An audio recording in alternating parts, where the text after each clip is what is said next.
For my charitable giving assignment, I chose to focus on the organization called Evidence Action. And Evidence Action deworms 200 children. Well, if, let's say $100 is given to them, that's what they're able to do. And they can reduce the risk of anemia to 200 children and test 133 women for syphilis. And if they do have syphilis, then they treat them for that.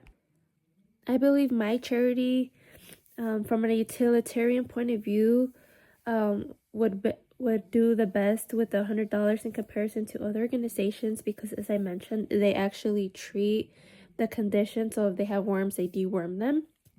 And in comparison to, let's say, the organization Living Goods, they just provide like essential medicine to people. And although that's obviously like beneficial and good, I do believe that to maximize the most of the $100 and to provide, the most good to the population, which is what utilitarianism is about. It's about what produces the greatest benefit, and that's what makes it, morally right to do. And that's why, Evidence Action is in alignment with that utilitarian argument, because they're able to help these people by treating their condition, and that will maximize their health. And when they're feeling the best, they can help others in addition.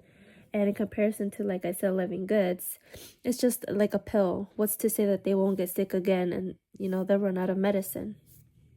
The cost of $100 will benefit this population of 133 women, 200 children, in comparison to other organizations, because, as I mentioned, it will produce the greatest amount of benefit to their health. And just to provide a plausible number for Living Goods, for $100, they will assist 32 people. And as I mentioned, the organization that I chose will help more people. So again, maximize improving other people's health. You get basically a bang for your buck.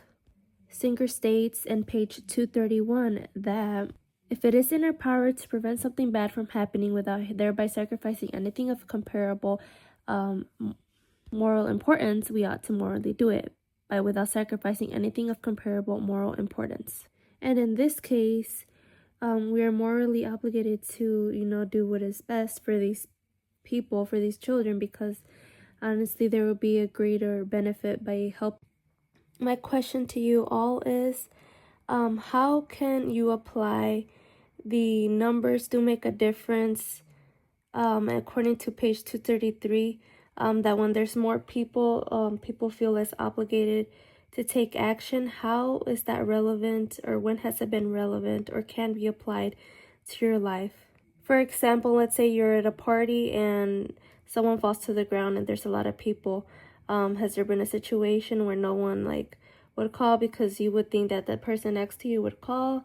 So what's an example where numbers, when there's a lot of people, that you felt less obligated to take action, according to Singer?